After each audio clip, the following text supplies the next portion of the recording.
Thanks everyone for coming. This is the second in a 7-part series on a bi-weekly basis at the slightly unusual time at 7 to 8:30 p.m. It takes place on Tuesdays, including election night.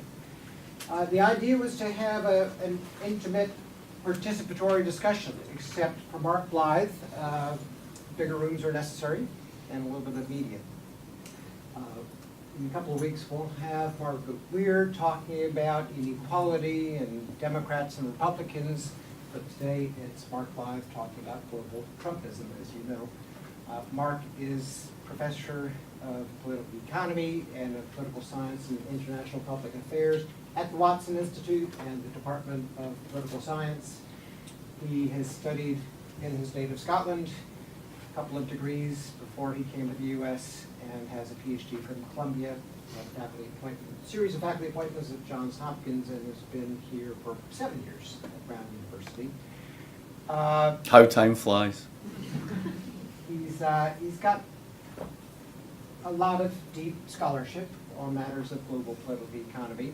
He's done lots of thinking about this campaign and the global impact and the global precedence of the campaign as well.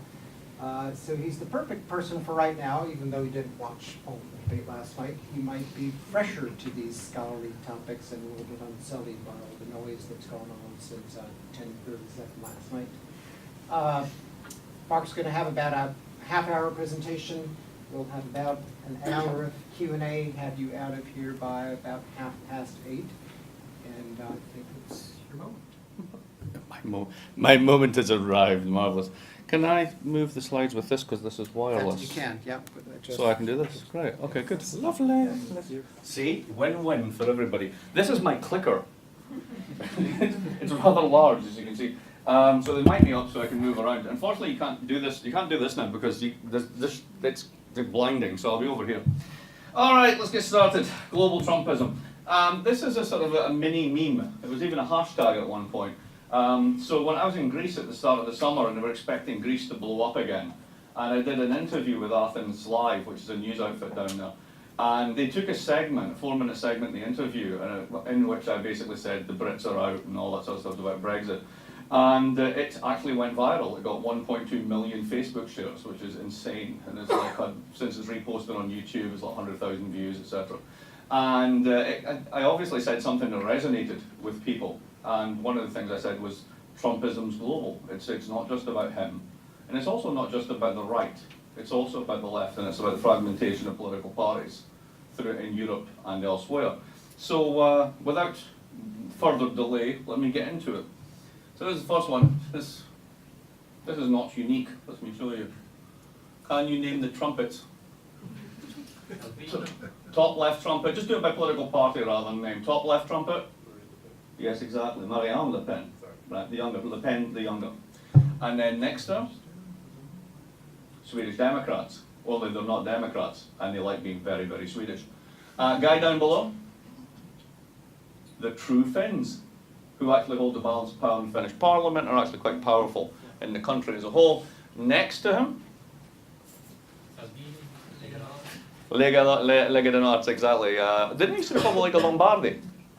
Used to be. Used to be. As Lega Nord. As Lega Nord, okay, right. So that's the Italian version. Then the bottom left, I think that's the Golden Dawn leader. I'm pretty sure it is. That's the Greek one. And then on the right, that's Viktor Orban, leader of Hungary. The guy who basically is a dictator inside the EU. So there's a lot of this going on because if you take Trump's policy pronouncements and sort of racial stance and so on and so forth, these guys they make Trump look normal, some of them. They're hardcore, and they're actually in power in some countries. So that's pretty scary. Now, what if I told you there was a left-wing version of this? Would you believe me? Let's do the lefty version. Who's at the top? Alexis Tsipras, who's Prime Minister of Greece. And who's next to him? Pablo Iglesias, leader of Podemos, who regularly poll between 20 and 25% of the Spanish electorate, which is part of the reason why Spain can't form a government. And then next, co-leader of Die Linke in Germany. What's her name? Katja Kipling, right. Basically, German politics for the longest time has been around, or organised around an axis of whatever you do, the centre right and the centre left must stop the red-red-green axis. And that's basically, that's the left bit of the red-red-green axis. Next door. Yes, exactly. Co-leader of the Five Star Movement in Italy, who also polled between 20 and 25% of the vote and have done so over 2 elections. And then down at the bottom, Comrade Corbyn, who basically is doing an internal putsch on the Labour Party and is about to clear out all the Blairites and turn it once again into a proper left-wing party in his image. And then, Nicola Sturgeon, who makes a virtue of her government being the anti-austerity government. Now, the big difference between these ones, of course, if we can say that they're similar in the sense that they've come up now, they're different expressions of voter discontent, but they're very different in their politics. One of them is avowedly racist, the other one's avowedly anti-racist. So there's actually a variation there. But is it simply racism? Or is there something deeper going on? Now, here's the problem with dissecting global Trumpism. There's a mini culture war going on about how you, or rather what you think Trump is. And if you think, well, it's all just racism, then we've got some evidence for that. But prior to that, the story for Trump went something like this. And this is my version of Trumpism, in a sense, in a nutshell. So I like to tell the story this way. There's a guy called Gary. Gary lives in Gary, Indiana. And Gary's 10 years in the union in 1989. He gets seniority. So he's a line supervisor with seniority. He's turning 30, gets married, everything's going great, and he's getting $30 an hour real. Now, who knows why, but they've been moving the plant and equipment down south for a long time. I mean, China didn't take most of the industrialization. The South did, Texas did, North Carolina did.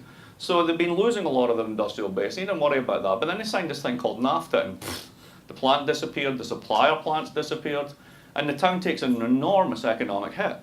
So a lot of people move out, the tax base goes down, the schools get worse, and he bootstraps himself, says, I've never relied on anybody, I'll get another job. They were meant to retrain him as a computer programmer, that was what everybody said.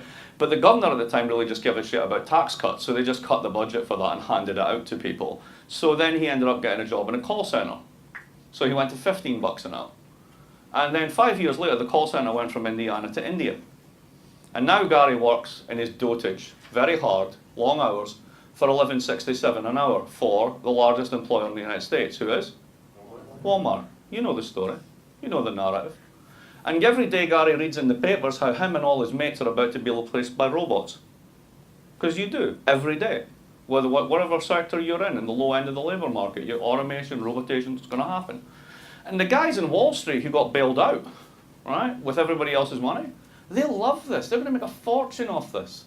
All these internet entrepreneurs, Uber guys, all the rest of it, they're the ones that will own the patents on the robots. And he'll be thrown on a scrap heap with his mates. And the only person that actually seems to articulate anything he gives a shit about is this guy Trump. Now, he knows he's a buffoon. He knows he's a reality TV star, right? But he's had politician after politician after politician every 4 years showing up saying, vote for me, better jobs, vote for me, more security, vote for me. And life's got crappier and crappier and crappier, so he has no reason whatsoever to believe a word they say. So he has a liar on one side and a bullshit artist on the other. Which one gives you more possibilities? Now that's Trump's narrative, right? That's all about economics. It's nothing about race in that. So then people started to investigate the preferences of Trump supporters. And there's a lot of scientific research on this, and I started to go through all of it. So here's a few bits. Partly, let's get out of the Trump area, let's look at Brexit. So that was a really interesting case there.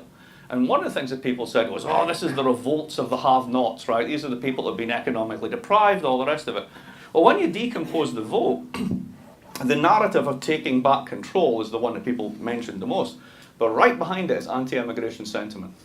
They don't like immigrants. Rich areas and poor areas both voted for Brexit. So if it was simply a case that the poor and benighted and the ones that have been done over by trade deals and globalization, then that would be the story. But it's not, it's rich and poor. So that implies there's something else driving this.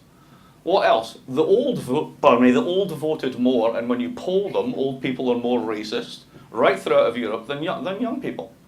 So they show up more, and they're more anti-immigrant, and that seems to be basically not about economics. Anti-immigrant and anti-Muslim sentiment in particular, poll after poll is rising across Europe. We saw the recent humiliation of Angela Merkel's party in Germany, the rise of another party called AfD, the Alternative for Deutschland, who are basically an anti-immigrant single-issue party in that regard, maybe two issues.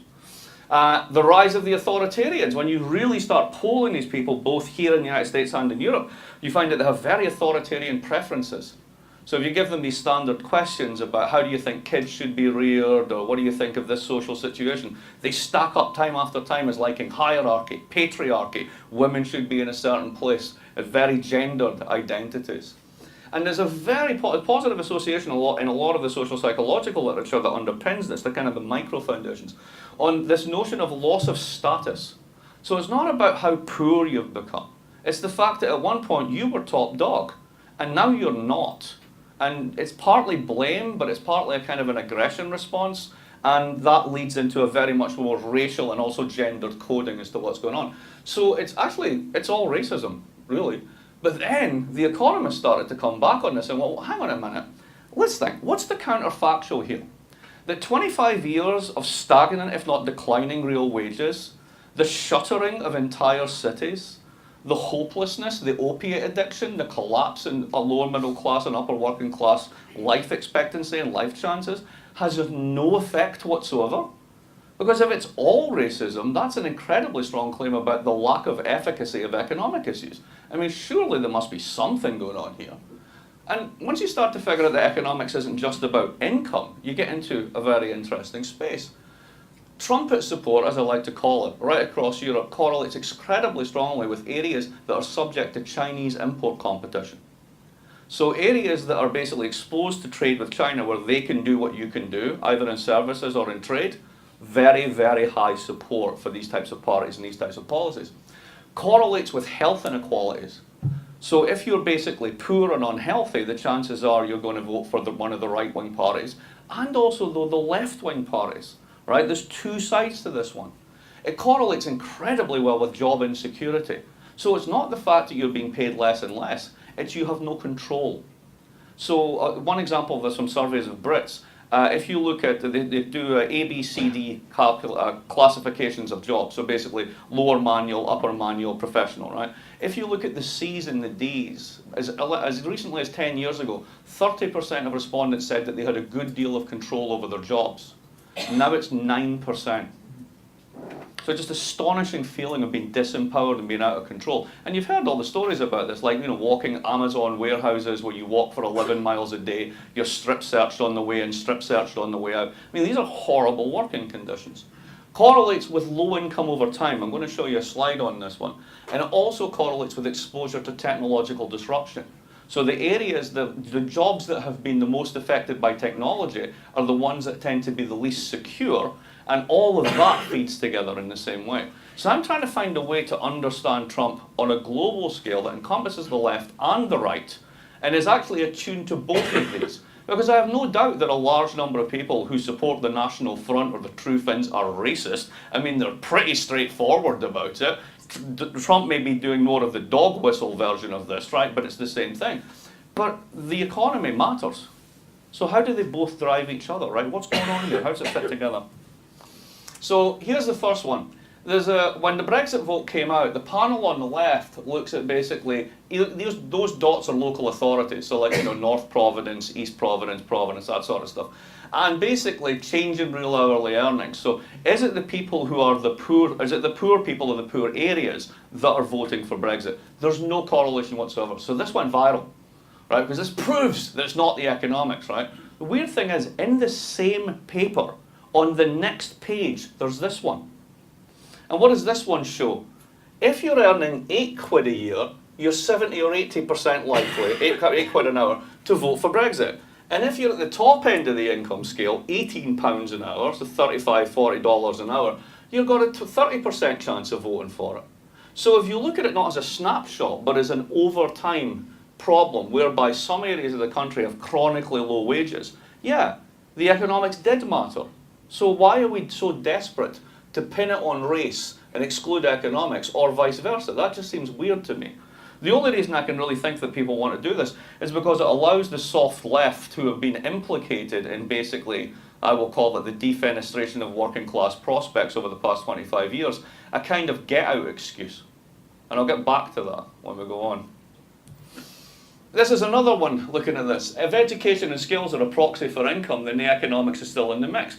So this is percentage voting to leave the EU, and then the percentage that has level 4 or higher qualifications, that being equivalent to community college or above. So massively strong correlation with education level. And again over here, no qualifications at all, the exact mirror opposite, exactly what you'd expect. So if you're highly educated, you're probably earning more, you live in an area that's got less health inequalities, you can see how these things will snowball and hang together. Illustrative, I could put up chart after chart after chart, but it shows that like there is something in this. Now, what about that left-wing claim that I made, that there's a left-wing variant of this one? So this is the kind of the narrative that's flying around in the background of all the economic stories. We're going to go back to the 30s. There's going to be another Hitler. There's going to be another war. The rise of the authoritarians, right? This is sort of the metonym in the back of the sort of the economic argos. And it's a very straightforward story. Back in the 20s, we had financial crises and very deep recessions. Lots of people got hurt and injured. At that period, they basically decided democracy was not doing well, that politicians were all liars, they were all bought and paid for. And who did they vote for? They voted for the authoritarians, Mussolini being the classic. The guy made Life magazine. Tell you how in-house this became during the 1930s. When the United States did its first New Deal, the National Industrial Recovery Act, the #1 visitor to the White House in 1934 was Mussolini's son in terms of frequency of visits, because he was busy cartelizing the whole of northern Italian industry to protect it against economic shocks. What did they try and do in the NRA? Cartelize American industry, set prices and wages. We were stealing from the fascists. Now, what happens is this is more of the same, wonderful Mussolini-Trump juxtaposition. The left is losing, the Democrats are being, and I mean that right across the world, Democrats are losing. Democracy is in crisis. We've got these authoritarians, oh no, we're going back to the 1930s. Is that the case? Well, no, because Soren Kierkegaard tells you why. So all the philosophy buffs in here immediately start laughing on that one, because why have you got a Soren Kierkegaard slide? That's really weird. Kierkegaard has this wonderful way of thinking about the future, which is it's always a process of becoming. So you cannot experience it except in the moment. And once you do, you close off possibilities of what other future moments can be. So the fact that you've lived the past means that really you cannot relive the past. It's actually impossible to do so. So if we take that away, then you're left with, all right, but is there something similar going on that we can make sense of that will tell us the directionality, if not the exact sort of amplitude of what these changes mean? And I think there is. So let's talk about regimes, right? So the first one's a diet regime. Some of you might have tried that at some point. They all fail. There's Gaddafi as a classic political regime. They all fail. There's Kate's £22,000 beauty regime, which may be a success. I don't know. I can't really judge. And then there's a skincare regime, and I'm not talking about any of that. I'm talking about macroeconomic regimes. So what are macroeconomic regimes? They are basically the way that economies are built institutionally, and it varies across the world. Now, for those of you who do some of this type of work, or in political science, economics, there's a whole literature called Varieties of Capitalism, and basically some countries look a bit like the US, and some countries look more like Germany. And that means that the way that they do skills is one way, and the way that they do training is another way. And so, for example, in the US, training's done to a general skills level, and then firms do most of it in-house. Unions aren't involved. Germany, unions run the training system. It's heavily integrated. Big firms, big labour, blah, blah, blah, blah, blah. Now, that's partly what I'm getting at. But what I'm getting at is a more sort of basic way of thinking about this, which is, how is it that these different institutions, finance, skills, training, retirement, corporate governance, infrastructure, labour supply, how do you do all that? How does it fit together? What's the plumbing of an economy? And think of this in a sense as a bit like a computer, right? How is the hardware assembled, right? Because once the hardware is assembled in a certain way, you can write different software on it. So if you think about it, capitalism as a set of institutions is very different from the 1940s to the 1970s. From the 1970s till now, it's also very different.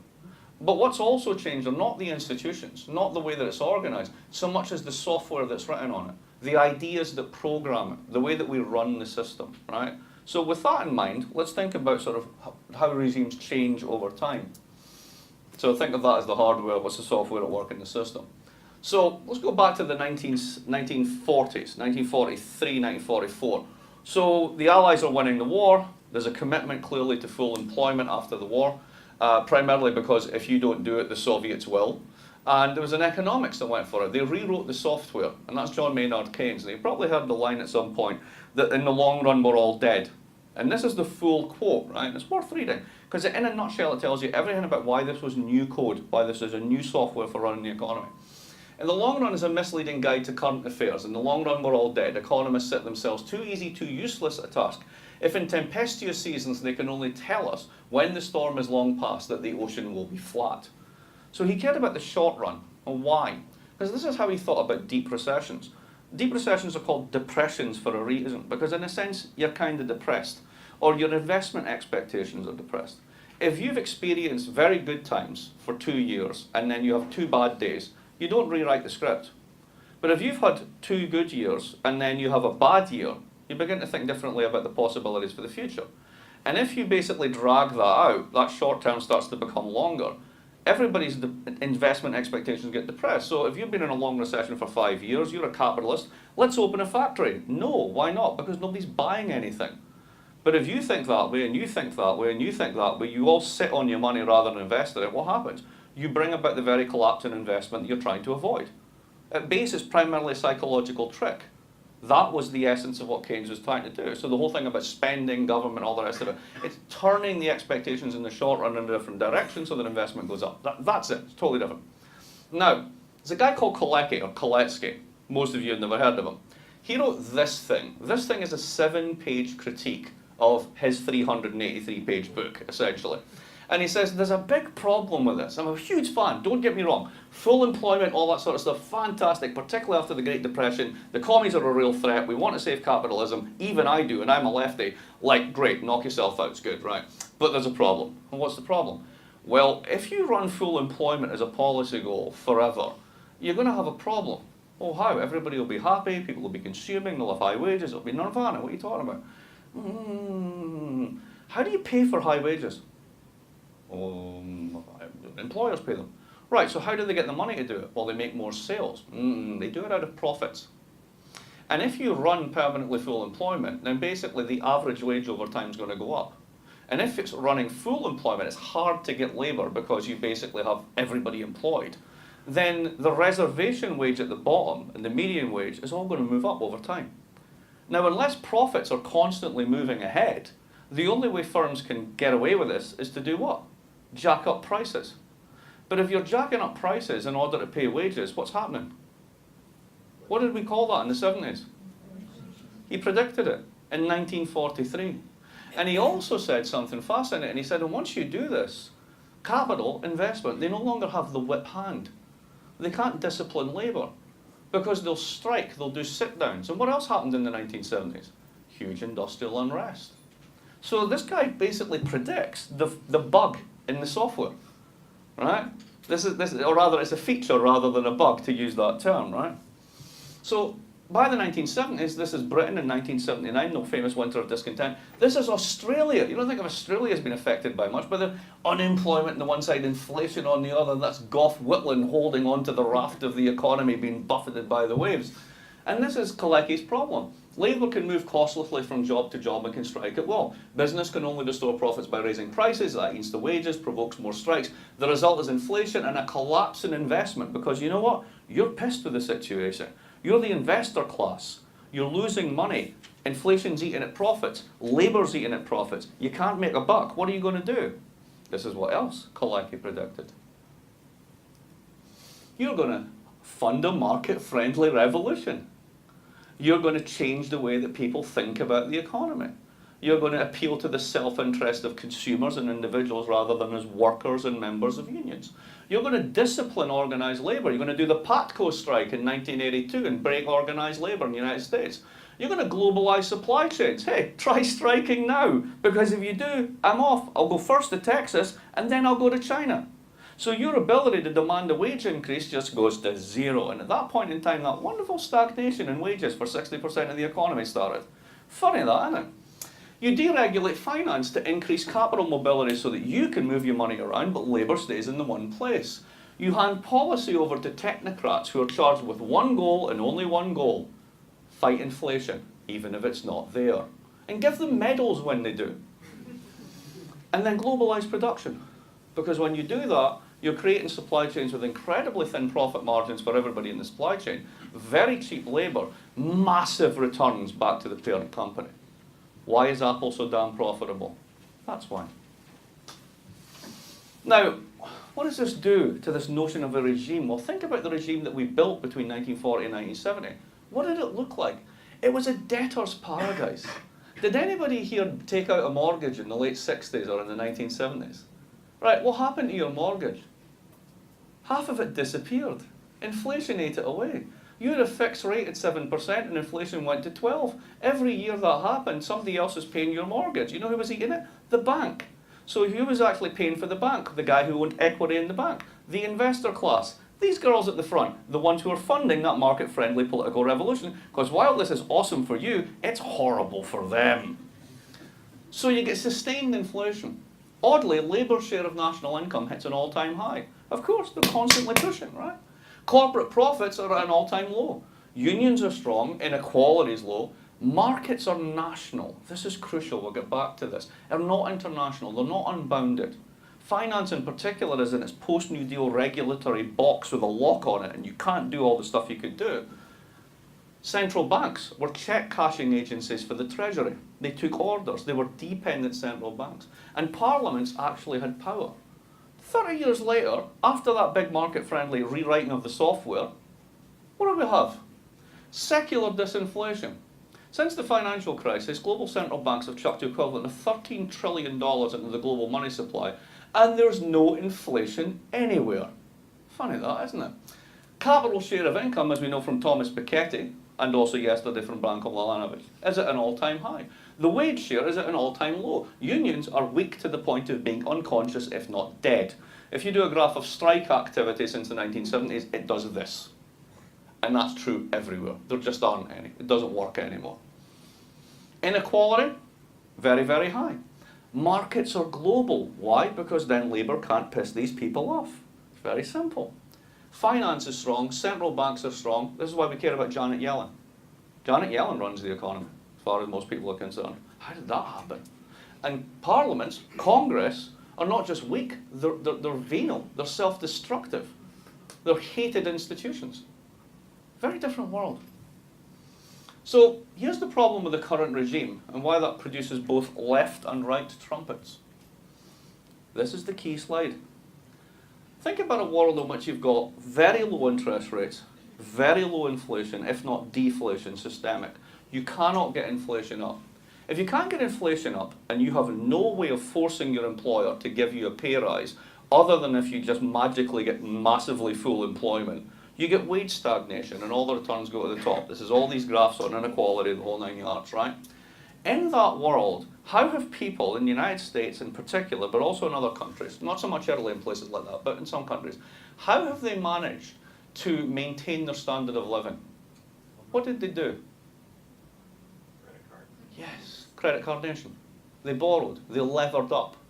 So you lever up on the expectation that there's a life cycle of consumption and you'll get in a debt, but your wages will go up and then you pay back the debt, but the wages never went up.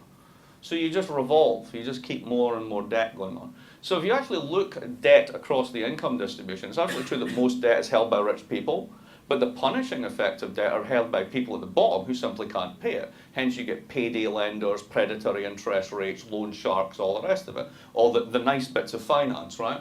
Now, in a deflation, something really interesting happens. The real value of debt goes up.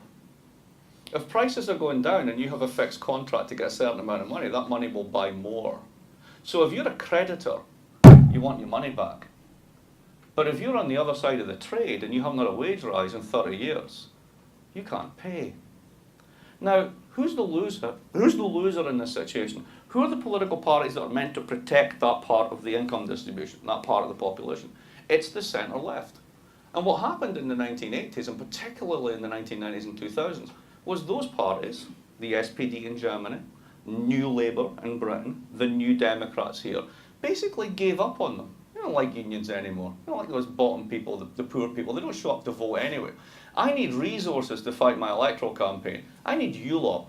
I need people who are going to vote, people with assets, people who have done well. So everybody starts moving up.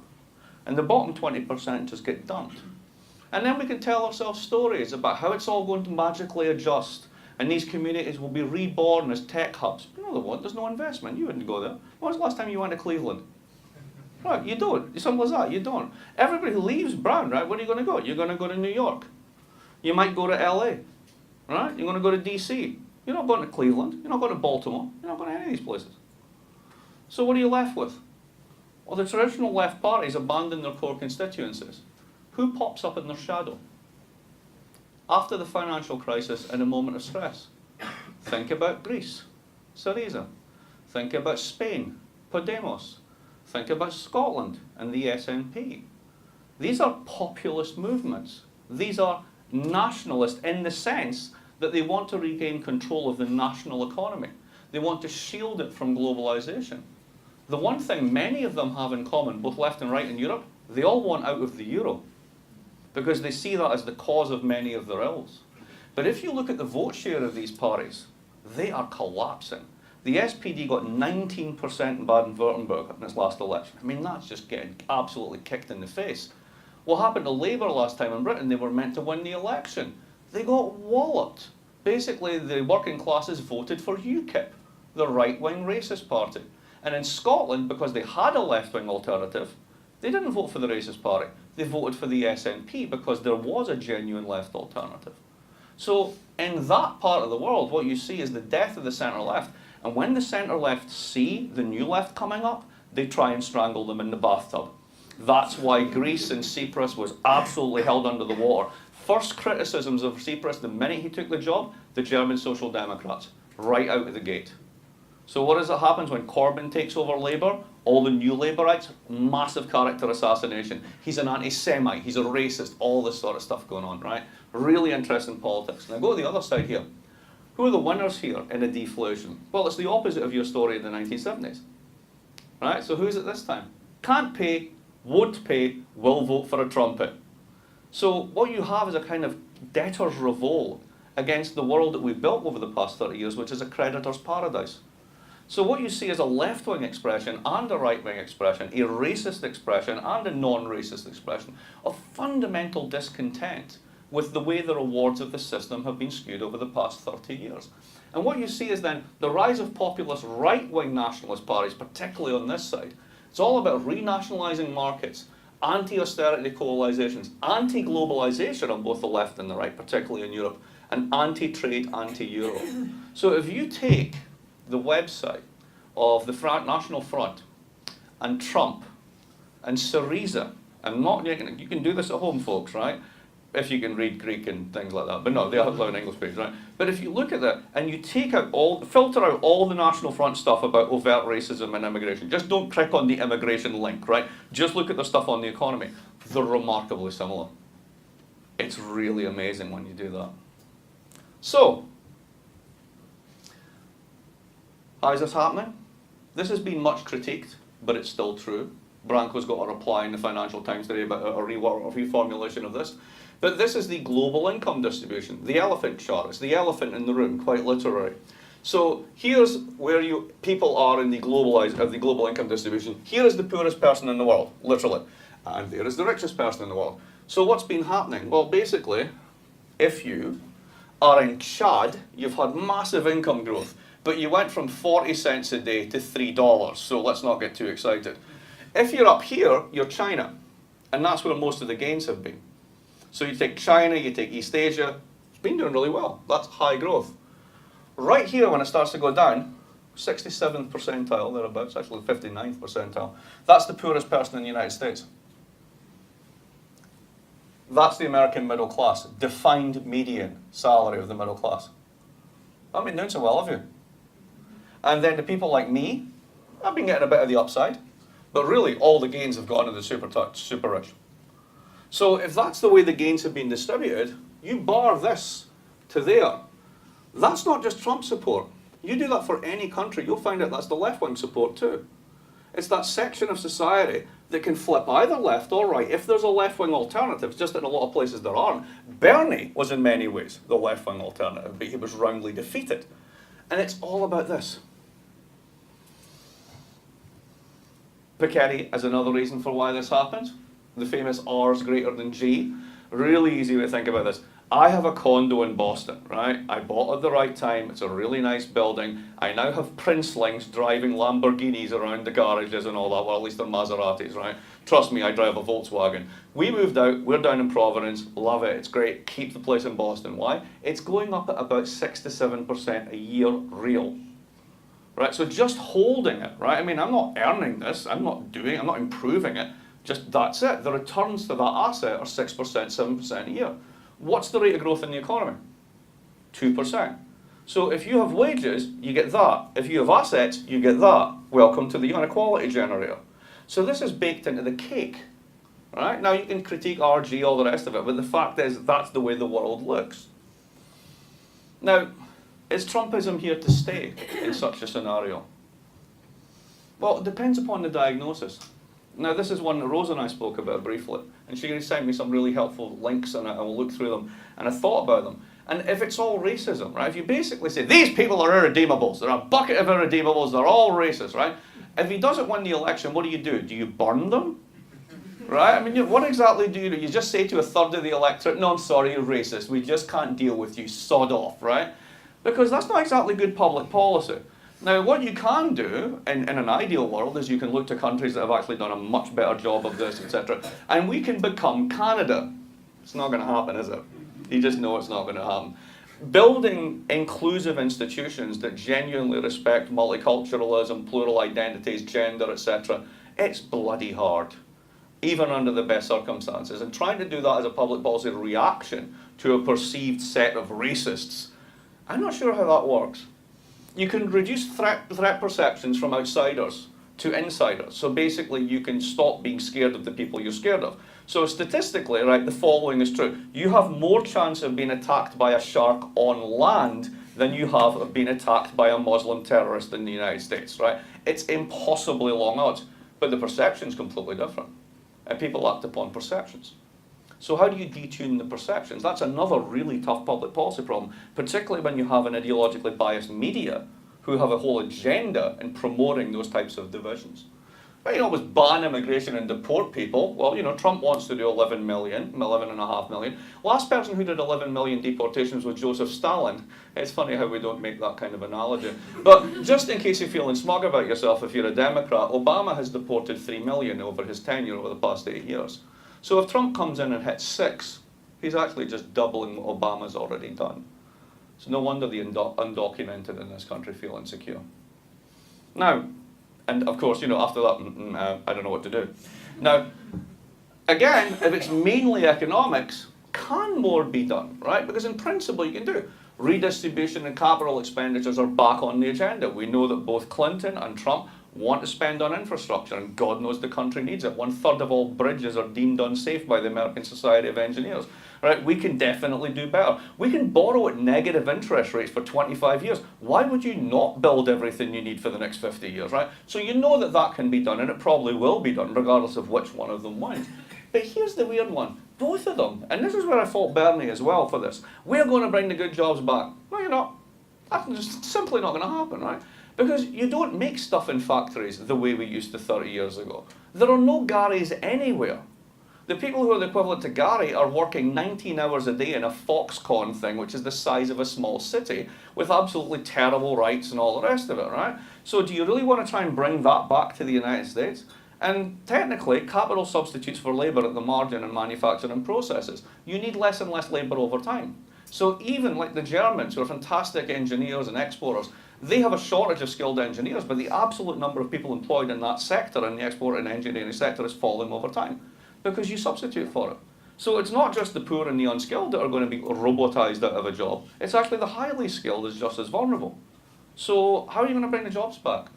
There's another way you could do it, and you could basically do the get corporates and the rich people to pay taxes. Well, the problem with getting rich people to pay taxes, they're also powerful, and they don't like that, and they have all the money. So it's very hard to do that, particularly when your Congress is bought and paid for by the same people. So you can fine Apple, right, 13 billion, and then in retaliation, the Americans will fine Deutsche Bank 14 billion. What happens, right? I mean, and then, of course, there's the whole issue of technological disruption. Now, this is the one I've been hinting at, robotics, all the rest of it, right? And that whole thing about job insecurity driving a lot of these fears. I'm going to show you a slide. It's amazing. Watch this. This is from a conference that happened last week. Guy I know who was there picked it up and tweeted it out. The digital disruption has already happened. World's largest taxi company owns no taxis. Largest accommodation provider has no real estate. Largest phone companies have no telecoms infrastructure. Most valuable retailer has no inventory. Most popular media owner creates no content. Fastest growing banks have no actual money. World's largest movie house owns no cinemas. And the largest software vendors don't write the apps. We're already there.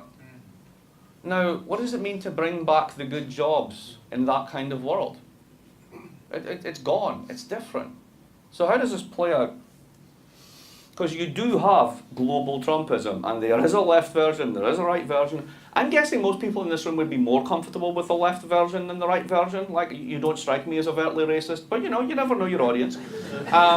Europe has an even deeper problem with this, though. And this is why I'm more pessimistic on Europe than I actually am on the United States. I think Trump could be a flash in the pan here for various reasons I'll go into, but I think Europe's really screwed. And it actually has to do with something that the trumpets of the left and right in Europe get, which is that the euro is a disaster.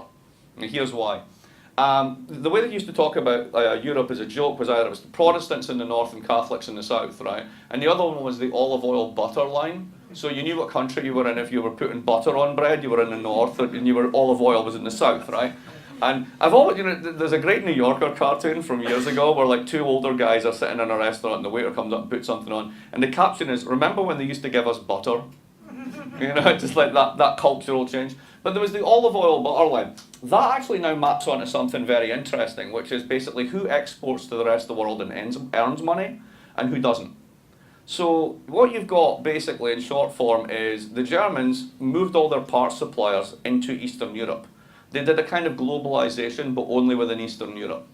And when you get to Eastern Europe, you get to a place like Romania, you find that you've got very highly skilled workers, really, really good engineers, great mathematics education that goes back to the communist era and the whole notion of independence that they had then, all that sort of stuff, so technical schools, etc. So you're getting people that can do all the stuff you can do in Germany for a third of the price. So if you drive a Mercedes in the United States, there's a very good chance that the transmission was actually built and assembled in Romania, then shipped over here and bolted together. And it's a German car, right? So think about what that means. Technological disruption, supply chains, etc. So if you're Eastern Europe or you're Germany, you're selling to the Chinese and the Americans, you're making it like a bandit. So if you look at the surplus of these countries, their export surplus is huge, right? Now, here's the problem. You look at France and you look at Spain and you look at Italy, most of Italy at least, they can't play that game because they're not big export countries. They're large consumption economies. Now, if they had their own money, if somebody's running a surplus, then somebody else logically has to be running a deficit. And if they had their own money, they could essentially devalue or whatever. You can do lots of things to protect yourself. But you're all sharing the same currency. And they've also signed a set of agreements in 2012 called the Fiscal Compact, which is insanity, which basically bans fiscal policy in the Eurozone. So what this means is that there's an identity in the national accounts between external surpluses and internal deficits. You basically, if you're running a big surplus, somebody else has to run a deficit. But if you don't allow them to run the deficit, the only thing they can do is permanently constrict their economy. So you're asking basically the French and the Spanish and the Italians to run permanent austerity budgets so that the Germans, the Poles and the Romanians can make money hand over fist selling to the Americans and the Chinese. Do you think that's going to piss off the National Front? Do you think that might actually, if it continues for several years, really push them over the edge? And they show no signs of peddling that one back. So at the end of this month, the Director General of Economic and Social Affairs for the European Commission, a very powerful technocrat called Marco Butti, is coming to Brown to give a talk. Well, not to give a talk, basically for me to interview him.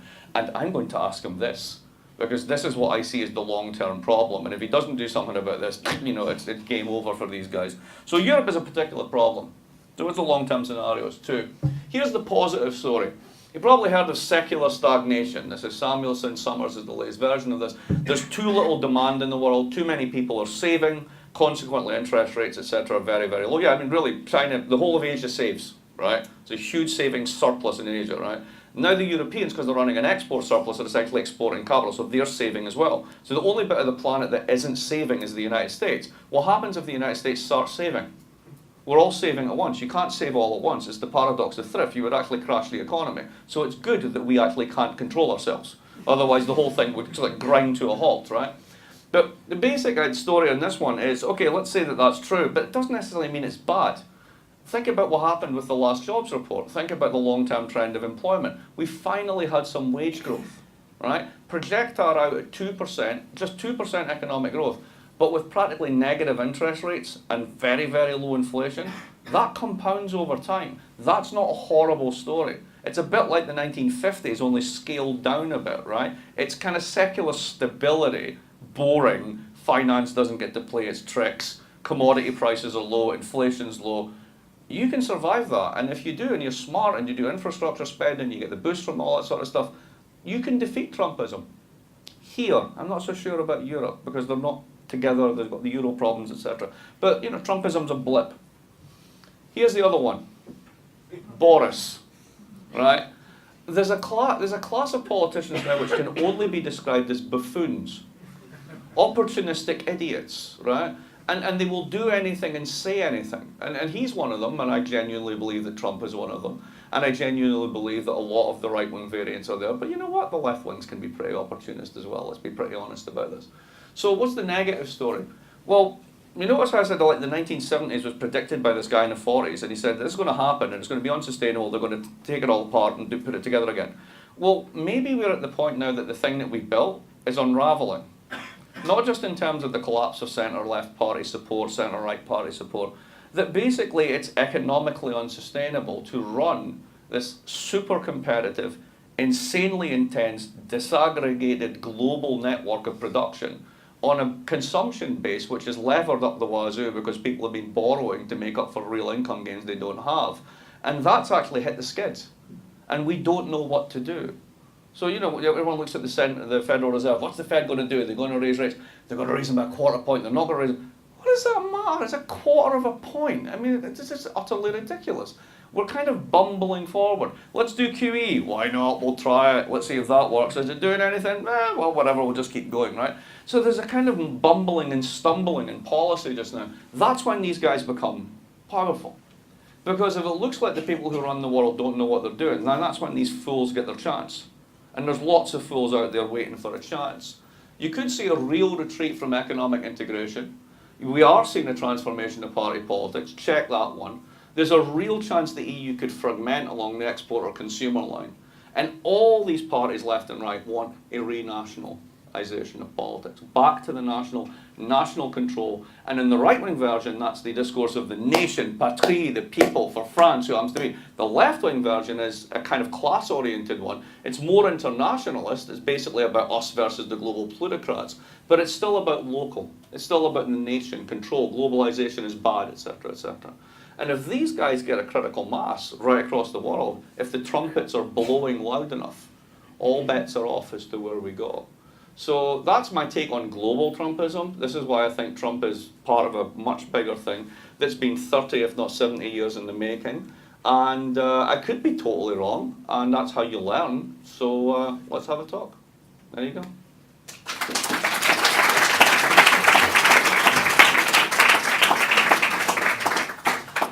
You've done something miraculous, which is to depersonalize this campaign moment and talk about real trends in an academic way, which we appreciate. And I have a feeling that Mark can probably take his own questions. I think I can see. I've done this before.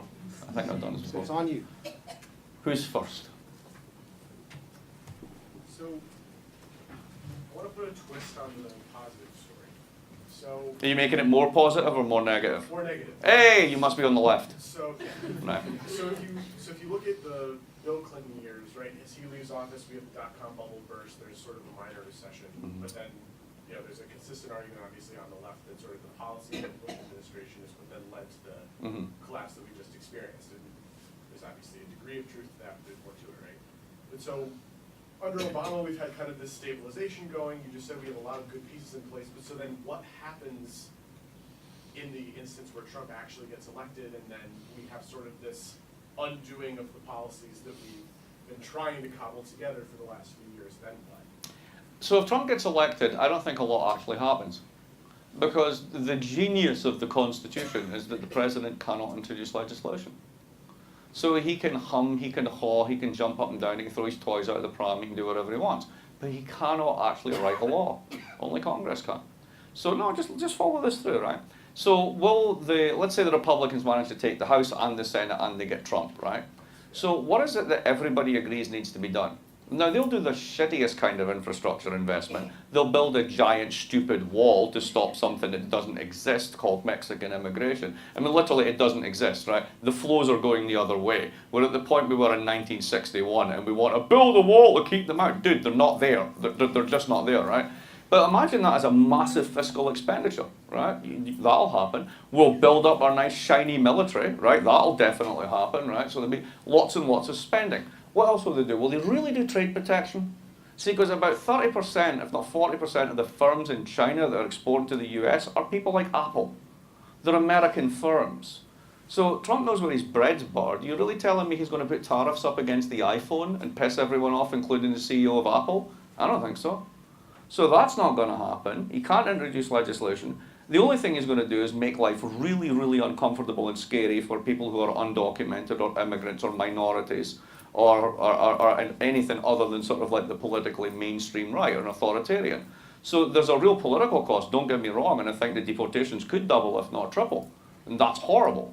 But in terms of what he's actually going to be able to do, he's going to do another round of tax cuts, absolutely, and most of it will go to the top. But that's de rigueur. That's what we do. That's what we've been doing for 30 years. So you don't think that'll have a nasty undoing even of sort of the limited stability we've just started to put together? Well, let's say limited civility. So I think one of the most successful policies in recent years, believe it or not, has been Dodd-Frank. And the reason Dodd-Frank's been successful is the following. So let's say, for example, I'm more Goldman Sachs, right? The vampire squid, to give it its name, right? And I'm really worried that the next president, if she comes in, is actually serious about more financial reform. Now, what Dodd-Frank has actually done is death by 2,200 pages, right? So if I go straight up against Jamie Dimon or one of these big guys, they'll take $1 billion out of the pocket, set the lobbyists on me, and I'll be lucky if I'm elected dog catcher of southern Arkansas by the end of it, right? You basically have to be Elizabeth Warren, tough and smart to take these people on, and most congressmen are not. So who's got skin in the game to take these people on a frontal assault? So you don't. You bury them in 2,200 rules. You escrow their bonuses, you make them raise more capital, you lower the leverage internally, you make everybody hire compliance officers. Hey kids, if you want a job in the financial sector now, they're hiring compliance officers like the bejesus, because everybody has to have 5 of them for every trade that they're going to do. And by the way, the trades don't make any money anymore because they've lowered the leverage. So the whole sector is shrinking, the profitability of the business model is falling, right? So it's been incredibly successful in that way, right? Now that's not what we think about in terms of success. But the long-term thing is you've made finance safer, the economy's still growing, you still have positive, I mean, the immigration thing's problematic because we actually need immigrants to continue positive population growth, right? But put that to one side. We're actually solvent. Forget all the stuff about the debt. We can float 25, 30 year, 50 year at negative rates, right? Nobody's worried about the state of the federal debt. So there's a lot of sort of like structural stuff there that's actually quite good. And I don't see Trump being able to undo that. Right? Trump cannot undo the demand for my condo in Boston from Chinese investors. Because Chinese investors are incredibly worried about property rights at home, and they want to have property rights here. That's totally Trump independent. So I'm less worried about that. It's more the nasty politics that go with it than anything else. So I have a question kind of on the technical disruption side. I live in San Francisco, arguably the center of a lot of the disruption, and technocrats in San Francisco for the past year or two have really gotten into this idea of guaranteed basic income or MINCOME as a possible solution to this. And to me it seems like at best a band-aid and at worst kind of the beginning of the dismantling of the social welfare state. And I wondered if you had any opinions about the feasibility or impact Right. of an income So policy. this is one of these sort of ideas that, you know, have Can been... I actually add Yeah, to sure. that? Because I've spent the last 18 months in the Bay Area too, and at least the kind of community, the intellectual community around Stanford has this thing of like, this is really great that we actually don't have enough work for labor, because none of us should work anyway. We should just take, 10% off of the top 1%, distribute it, and everybody gets to do whatever they want with their time. It's not a terrible solution if you could actually make it happen, Yeah. right? And so, like, why should any of us work anyway? If Right. it's gonna be a sharing economy, if everybody's gonna be, Uber and Airbnb, I'm really curious Yeah. to No, ask this question, what you think about that, because that's, it's radical and it's kind of anti-capitalist, Right. but it could work. Oh no, I totally agree, but the problem is getting your hands on the cash, right? Right. So, my favourite example for this that I like to give in talks when I bump into Republican audiences, which is usually when I talk to financial conferences and things, is to say, so how many of you voted for Mitt Romney? And, quite a few hands are going, okay, why? And I don't mean as a partisan thing, I just mean as a fairness thing. What was Mitt Romney's effective tax rate? 9%. Because he only pays capital gains at 15%, and he basically has tax shelters and corporations in Delaware and Arizona and the Cayman Islands and all the rest of it, and he basically pays about 8 to 9 cents on the dollar. I pay 33. If you add up all my state and local, I'm paying German rates of tax, but I'm getting what would I call it, third world public services, right? So, I can't vote for that. That's just unfair, right? So there's a fairness question. But it hasn't really become a political topic, because if that becomes the issue, then you can make an argument for that type of radical redistribution, which is essentially pay your goddamn taxes. And given that you've got most of the money, don't tell me you pay most of the taxes. You do in volume terms, but you're cheating on the margin, right? You owe a hell of a lot more. So there's a wonderful book called Treasure Islands. The estimate in that is if you go to all the tax havens where all the mitts in the world have all their cash stored, right? And this is just those bits. There's other places like art warehousing and all this sort of stuff you can hide wealth. $29 trillion. I'll say that again. $29 trillion. That's a lot of redistribution you could do. And all of that is basically money that people have avoided tax. So, if the community chest agreement is, you made it here, you pay your taxes, well, we're making it everywhere and we're not paying any taxes, hence Apple and Ireland and all that sort of stuff. So you can see the beginning of movement on this, particularly in the corporate side, right? So that's there, right? But here, let's get to the heart of the matter, because this is really it. Why should we work, right? I often think that economists forget that the most basic thing they learn in economics is the labour-leisure trade-off. As we get richer as a society, we're meant to work less. We're not meant to be more insecure, working for crappier wages, more and more hours. So why is it happening? Well, it's actually about the property rights behind it. So let's go to San Francisco for a minute, right? Uber is fantastic. I think Uber is absolutely brilliant. I love it. I love the fact that when you need to get to the airport, they actually show up. I love the fact that it doesn't smell like 9 people have been murdered in the back of this car before I get in it, which is your average city taxi, right? And I love the fact that, even if these guys are basically ripping off the drivers, a much larger proportion of what they're actually earning goes to them than rather goes straight to the medallion holder who holds the license that's basically a money pump from basically poor immigrants who are earning an equivalent of less than minimum wage and tips, right? So I love it, it's great. Let's say Uber gets driverless cars sorted out. You eliminate about 8 million jobs in the United States, like that. Now, unless you're going to give them some kind of compensation, a basic income or anything like that, what exactly do you do? Now, this is where it gets more into the ethics of capitalism. Because essentially we have a system that says you need to work. Everybody needs to work. But what if you don't need them? Right? And this is a way bigger problem, because all the returns go to the guys at Uber, all the returns go to the guys at WhatsApp, whoever gets robotics sorted out, right? All the return goes to them. That 1% is going to become basically an enormous chunk of national wealth is going to go to increasingly fewer people. Now, what we tend to do in those situations is we bust up the firms. So go back to the 19th century, go back to the early 20th century, antitrust, right? Even in the 70s, Bell, telecoms, the whole lot.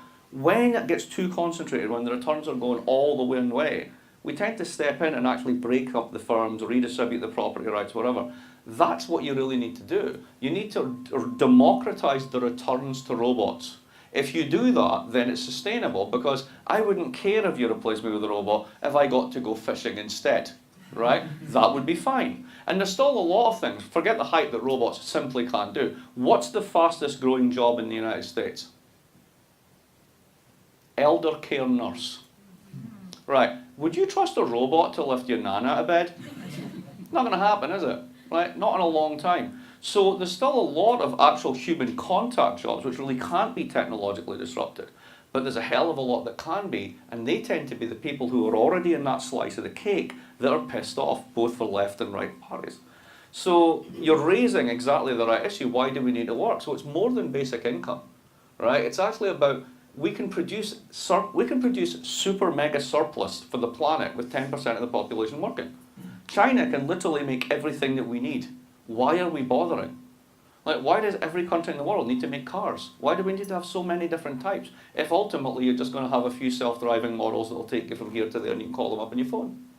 So this is way bigger than just those issues. So yeah, I mean, exactly the right issues. I don't have an answer, but that's definitely what the question needs to be. Why do we need to work? I ask myself that every morning. Usually when I've been out the night before. Why do I need to work? Next. Or are we all done? Yeah, one question regarding China. China's economy is now slowing down, less growth. How does this affect your overall story and the future as you see it? All right, well, China's, I mean, I don't pretend to be a China expert, but I look at it this way. There's the guy who used to run Pimco, what's his name again, the big bond trader? Bill Gross. Bill Gross. Had a lovely phrase about China. He called it faith-based investing. Because you don't know what you're doing, really. I mean, they could be ripping you off. Do you believe the GDP figures? Right, if you don't believe the GDP figures, do you believe the banking figures? Does anybody actually know what's in the banks? No, but it keeps going, right? It keeps going. Somebody's making money, right? Somebody's making stuff. It's ending up in Walmart, right? The system continues. So this is a very, very different system. What's interesting about China, for me just now, is the sheer amount of capital flight. So Jason Sharman recently sent me a report. I haven't had a chance to look at it, but he told me about it. So there was this piece of research that was done by the Bank of China a couple of years ago, and it was just this fantastic economic study. And it was so beautifully done that they wanted to give it an award. The only thing was they couldn't publicize it because the findings were so explosive. But somebody didn't get the memo. So they gave it an internal award and posted it on the Bank of China website for 1 minute and 38 seconds. Just long enough for somebody to find it and copy it. Here's what it said. 11,000 members of the party in the top echelons have expatriated $100 billion and run off with it over the past 15 years. That's the numbers. Holy shit! That kind of explains why my condo's going up.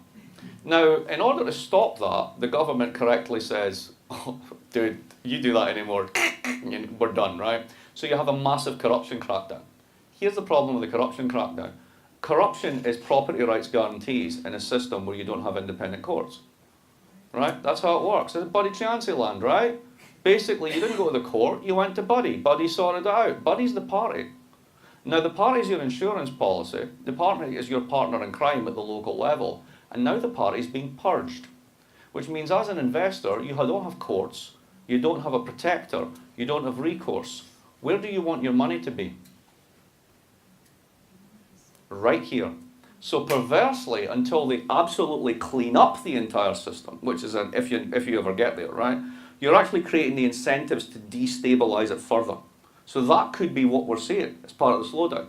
But here's the wonderful thing about the United States, right? And it's the old Mel Brooks line on this one. It's good to be the king, right? Because the United States is a barbell economy, right? Have you ever picked up a barbell in a gym? The reason you can lift a lot of weight is because it's perfectly balanced on both sides.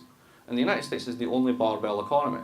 When things are going well everywhere, people come here and borrow dollars and put them outside because you get a higher return. When things go to hell in a handbasket there, you liquidate everything, turn it into dollars, and bring back home, and my condo goes up either way. Right? So I worry about China for lots of reasons, but I don't worry about it for this, in the sense that it'll just trundle along and blah, blah, blah. The long-term story on this one is it accelerates it because China saves, so you're adding a global savings glut. That's feeding into basically insufficient aggregate demand at a global level. It's also leading into basically a lack of inflation in the system, which is keeping long-term rates down. So it's all pushing in that one direction. I don't see, even if China had a very serious hard landing and political problems, etc., economically it's significant, but it's really about the size of 2 Germanys. So if 2 Germanys blew up, would that derail the entire global economy? Yeah. Jein, as the Germans say. Yes and no. So. And just to continue to push the discussion, I mean, I think it's worth underlining that any sort of response to this that isn't just violent revolution, it's going to have to be a revolution of ideas in a certain sort of way, and a revolution of ways of thinking about freedom, thinking about work, thinking about the relationship between, because you're not going to get, I think one way of summarizing what you said is that you're not going to get the high growth, virtuous, Adam Smith preferred version of the economy, right?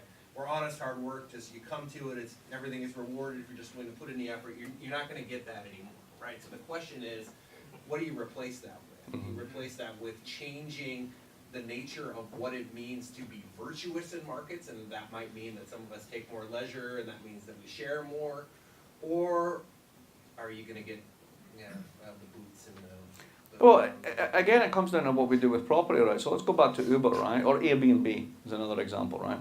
So Airbnb rents out more hotel space than all the hotels put together, which is incredible. Now what they've done is they've actually created options in a financial sense on every piece of real estate in the world. And it's up to you whether you cash in the option. So you can use them to basically monetize your living space, right? That's amazing, right? And it's not a bad deal for you, but where do most of the returns go? Back to the guy who holds the website, who basically has the brand. So, you know, you're creating a world in which you've got sort of like financial optionality over everything. So cars, houses, I mean anything that you've got as an asset but you don't use all the time, essentially you can rent it out on the web. My favourite example for this, when I asked Branko Milanovic, we were talking about this last night, I said, what's the weirdest thing you've ever seen that you can get options optionality on objects on the web? And he said lingerie. There's actually, you can rent lingerie on the web, which I just find really weird and disgusting, right? But apparently you can, right? Think about it. If you're buying Obad or Chantel, that shit costs a lot of money. It spends most of its life in the drawer, right? Why not rent it out? I guess, you know, you can do that. But you can wash it. I don't know. I don't do this, right? I'm just saying, right? You know. So basically, we can create options over everything, right? But the people who are striking the options the returns are all going back to the people at the top who are doing these firms. So we've got to decide what we do with this, right? Either you democratize the technology, in which case everybody who's got it keeps most of the returns, and a small residual of anything goes back to the owners, right? Or you let the owners take the lot. And if you do that in an already winner-takes-all world, that gets ugly very, very quick. And I think it really comes down to that. Now, I'll give you an example of how this can work. So I've got a mate called Brett, he's an Australian, and he runs GE's cloud from his house here in Providence. Just don't tell anyone, right? He's a super tech computer guy, right? And he shows up at my house one day with a 3 terabyte hard drive and a 6-pack. And I'm like, okay, what are we going to do? And he says, that little Mac you've got, little computer there, can I do stuff with it? And I was like, okay, what are you going to do? He plugs in his hard drive. He gave me 1,500 movies. That's nice. Okay, that's good. I'm not asking where he got them, right? 1,500 movies. Like all HD, perfect copies, the whole lot. Right. He says, do you mind if I turn this into a Plex server? I'm like, what? Yeah, go ahead. You ever heard of a Plex server? Anybody know what a Plex server is? Right, this is incredible. I'm sitting in LA airport with an iPad on a Wi-Fi connection.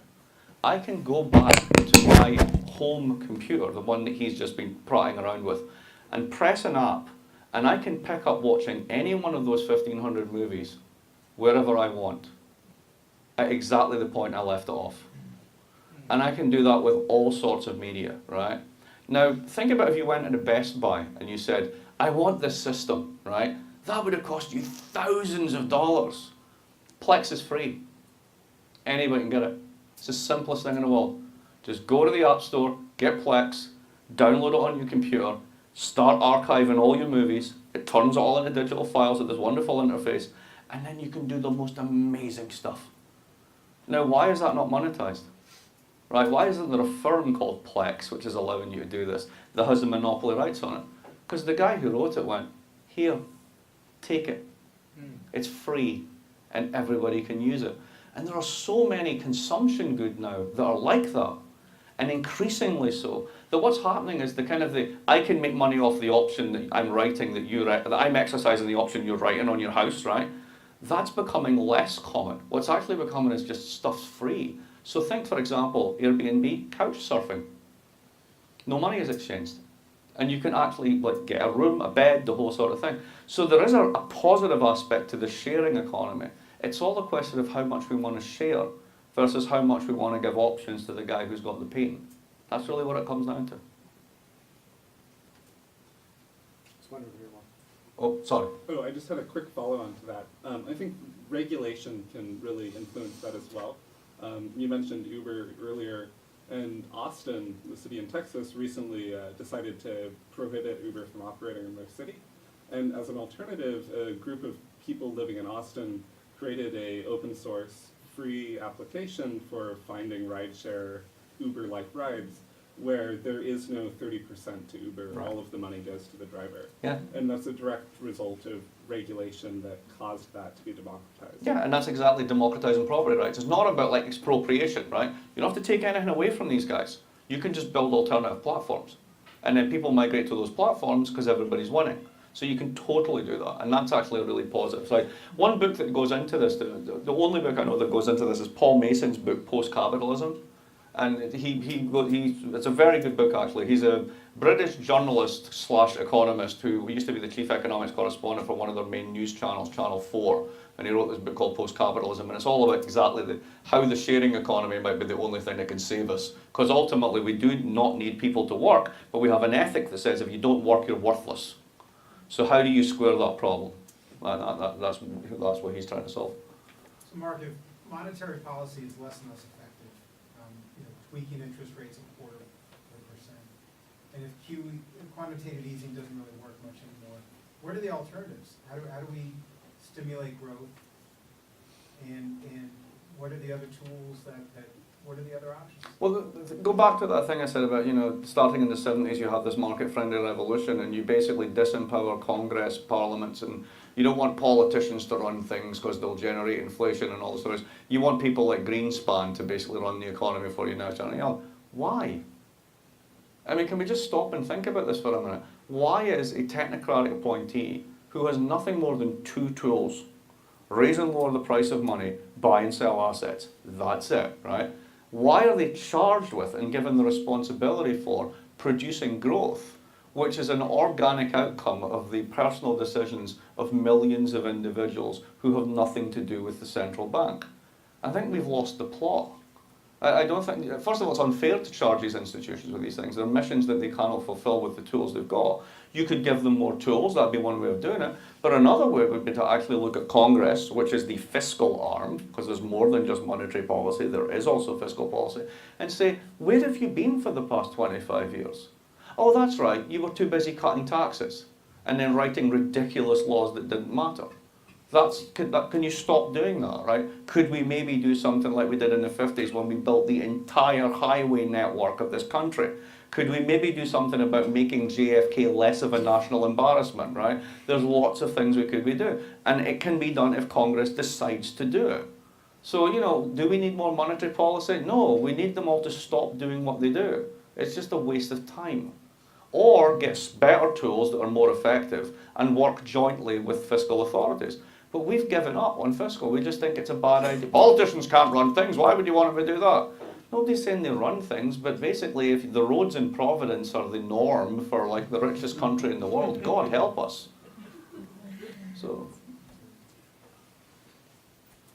I'm thinking... behind first, Kevin, I'll get to you in a second. He's hand up first. This may be an unfair question, but... There's only unfair answers coming. No.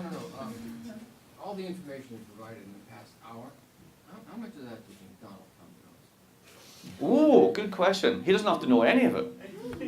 Does that make him accidental? Well, it makes most politicians accidental. Here's my favourite accidental politician, Harry Truman.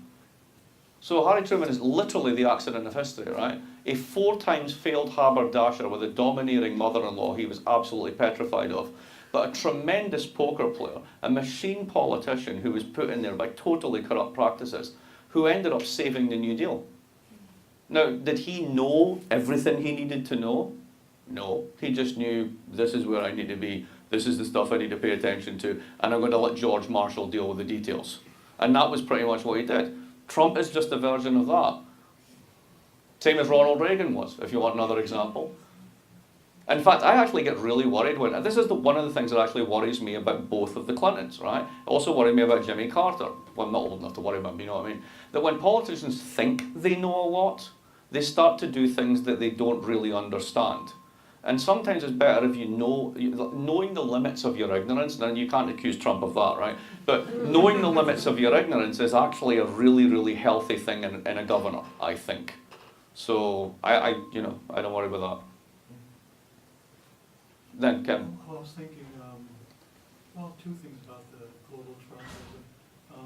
One, the relationship of, democracy and the political, in particular, the political democracy in the economy, and the other issue about diversity and how that can be, at least in some, identitarian leftist politics, if it's devoid of any class analysis, can be sometimes problematic and lead to a reaction. But the democracy, you have like Bernie Sanders or Elizabeth Warren going in against the TPP and pointing out the instance of a Canadian company suing the Americans, or Uruguay, being, so in other words, that it undermines democracy, not only our own but of others. And Trump seeing this as, turning the country into a corporation of some sort. And then with the European Union, the democratic deficit, and the central bank having pretty much chokehold over democratically elected governments. So that kind of contradiction. And then the left, at some point, some wanting a democratization of the European institutions, and others saying that, no, that's not possible. We have to. It's all technocratic, right? It's all technocratic, it's capital controlled, and we have to, we just go with do that. something otherwise, that it's a fool's errand to try to democratize it. And when it comes to the, So is there a question coming? Well, no, just if you could elaborate on the relationship between political democracy and its limitations. But you're doing it. You're doing a great job, right? I mean, you're actually describing the very thing you want me to describe, right? I mean, these are all great and germane examples of it, right? So it surrounds us. I mean, that's basically it. I mean, the simplest way of thinking about it is markets allocate through cash, and Democrats allocate through votes. And they're orthogonal principles. And the way that we tie the two principles together is through taxation. But that only works if everybody pays their taxes. So if you're not and you're skimping on it, you're going to end up with a deficit. That means you're going to pile up debt because you don't really want to deal with the fact that you're not paying enough taxes. So you generate debtors, which means you generate creditors, which means you generate these dynamics. So that's the basic contradiction. It always has been. It's just that back in the 40s and 50s, people paid their taxes. It was a different world. And the follow-up, the other issue about diversity and the reaction, racist reaction in part, but somehow, because there was that idea that you had Republicans, there's some racism there, and a neoliberal, at least before Trump, that capital should have its free reign throughout the world. But the Democrats as well. Capital should have free reign around the world, but we need diversity. But if that free reign leads to income polarization, and a good part of the population, including white males, their life expectancy going down, I mean, do they really feel, the Democrats feel like, okay, you can have all this income polarization as long as the top has its share of women and African Americans and so forth, but you can get a reaction to others who feel like, wait a minute. I mean, this definitely plays. This plays into the right-wing thinking. It's not an American phenomenon. I mean, you can find examples of this in France, etc. I mean, France is actually very weird on this one. I mean, to me, the truly offensive one is actually, when you think about this, French cops are walking up to women on beaches and ordering them to take their clothes off. Right? I mean, that's just insane, right? I mean, that's like micro-policing of the worst possible type, right? But let's take an issue, right? So here's an issue that I think I understand what's going on. So the whole struggle that was there that seems to have abated a little bit over gender-neutral bathrooms, right? Now, why is it that Obama's Justice Department is spending time on bathrooms, right? Well, because there's a bigger issue at stake behind this, right? It's symbolic of something else, which is you can't allow states to start saying who's a person and who's not a person. That's utterly ridiculous. And it's just weird that like this comes to a head, because it's really about voters' rights, it's really about identity politics, and it's about basically rights of self-respect, and like, you know, you're an autonomous person and you can damn well pee where you want to pee, right? And that's awesome, right? But think about how it plays in the heartland, right? To use that term. So let me get this straight. What is it these crazy people in Washington are concerned with now? Bathrooms? Who gets to pee in bathrooms? Are you kidding me? So of course you can play this both ways, right? You can make the most empathetic, reasonable, and legitimate, let's say, identity issue of representation, democracy, etc., sound ridiculous. That's part of politics. There's nothing new in this whatsoever. I mean, one of the ones that I say to when my wife and I are chatting away and like we start snapping at each other, I'll say things like, "What do you want next? The right to vote?" Right? You know. But that back in the day, that was a real. You're not going to give women the vote. What are you thinking of? That's unthinkable, right? So you know, we at any moment in time, like issues of personhood, diversity, control, etc., can be made to seem ridiculous, regardless of whether they are or not. And that's part and part. There's nothing new in this. It's just another version of struggles that have been going on for a very long time. Just happens to be about bathrooms. So for the global Trumpism, so it seems to me that it's actually more like a Western Trumpism. Oh, yeah. So we don't really see that in East Asia because we don't really have a lot of like those radical speaking people in populist movement. And do you think that's actually like what do you think is like the reason behind East Asia not experiencing a similar kind of movement, even though we've been like even Japan and Korea have been in recession for like the past 20 years? No, absolutely. Great question, right? So Japan and Korea decided, I mean, Korea's had a tough time through competition and productivity and stuff. I mean, it's not really sort of, you know, been a recession in the way that Japan has been. Japan's a fascinating case because it's totally unique, right? You've got the oldest population in the world, and if you give them money, they buy government bonds. Right? It's brilliant, right? And then when they eventually die at the age of 305, they leave them to their children because they actually think they're an intergenerational asset, right? So what that means is there's kind of like a deflationary glide path I saw somebody draw for Japan once. And it's like, here's the capital stock of the country and here's time, right? And eventually they're just going to eat the entire capital stock of the country. And then everyone will die at the age of 305, right? But it'll be a very long, slow glide path. And given that they're the world's worst at immigration, so the economy is going to shrink, right? All this, it's a very weird place. So you could kind of explain Japan sui generis. But I think the bigger point is this. The East Asian economies were traditionally hierarchical, authoritarian, quite patriarchal, right? Very strong political parties with deep reach into civil society and civil society organizations. Very hard to get that kind of populist crap going because the populists were themselves creatures of the state. So think about Marcos in the Philippines, right? Was it? Yeah, and you have a new populist running in the Philippines right now.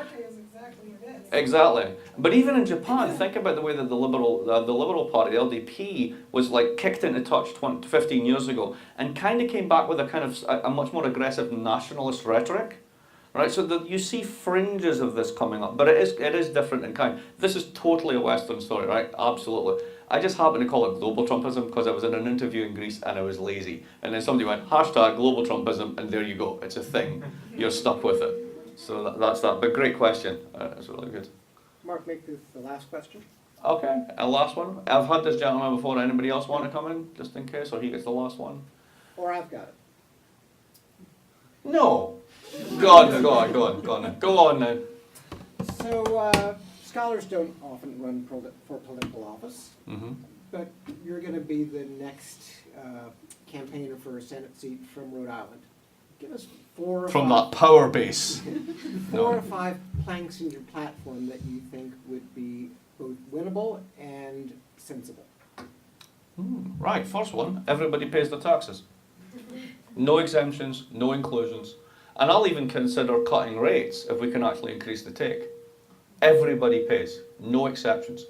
Back in the 1970s, corporates paid 20% of total taxes. Today they pay 2% in real terms. It's stashed abroad, it's hidden, it's transfer priced, it's a double Irish Dutch sandwich, all this sort of stuff, right? Nonsense. Enough. Basta, we're done with it. So that's number one, everybody pays their taxes. Number two, we really need to think about whether we need people to work. Because if you're about to basically add robots into a mix of already high inequality and low pay, you're asking for trouble.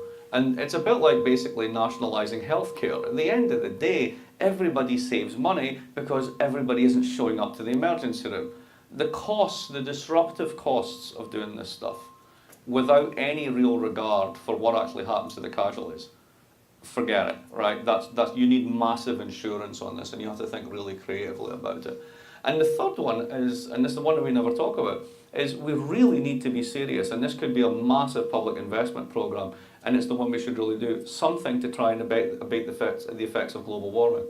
So anybody who from this point on says it's a hoax, it's caused by the Chinese government or whatever, you put them in a bag, you tie the bag up with a stick, and you beat them.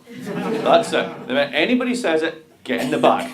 Done. That's it. So that would be platform number 3. And then you can, if you raise the tax revenues and spend it on infrastructure, which would actually abate global warming, it would mean that Boston Harbour wouldn't actually rise by 5 feet, which means that my condo, at the end of its 30-year mortgage, which has been paid off by a Chinese investor, would all come to me, and I'd make out like a bandit. So ultimately, it's self-serving.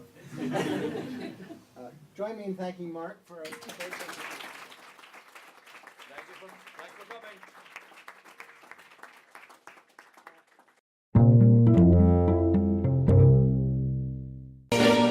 Cause I've been living inside of you, but I guess it's time I set me free, and there's nothing that you can do. I hope you can see. I can't seem to keep people around me, cause I'm scared that they might know the truth all about me. Then they might doubt me, there's no other route. I wanted to shout, but it's too late now, cause I'm drowning. Got two-faced like I'm a clown, man. Life is too great, no, it's astounding. I'm in good shape, ma, but you know that I'm drowning like a cup in a cage. I can't cope with this hopelessness, though I try to be open and go with it, but I'm soaking in the pain like the wind never stop flowing in. As I'm floating in a glowing river through a golden gate, trying to motivate. Yeah, I do my fucking best, but there's two voices in my head, I just can't. I just fucking can't. Cause I've been living inside of you, but I guess it's time I set me free, and there's nothing that you can do. I hope you can see me, cause I've been living inside of you, but I guess it's time I set me free, and there's nothing that you can do. I hope you can see. Babe, what you looking like this? You be fine, trust me, just in time we get along. No, leave me alone. Why yes, can you see that you are alone, big? We're now sitting in our own throne, big. We need nobody, can you see it through? But it's not you whom I should be listening to. Guess what, big? Nobody fucking needed you. No, ain't nobody fucking needed me. Yeah, they never needed us. Like when they nailed Jesus up, there's no fucking heaven that they don't believe in us. But they my friend, I'm the only one that you can trust. Yeah, god damn it, you an idiot. Go online, be a slave for the media. Like you forgot what your father said. Are you serious? Look at yourself, big. You fucking idiots. Cause I've been living inside of you, but I guess this time I set me free. Oh, I love you. I love There's nothing that you can do. Funny guy is always nice, see? I hope you can Can you see see me? There's no one else. Cause I've been living inside of you, You have to accept it. but I guess this time I set me free, and there's nothing that you can do.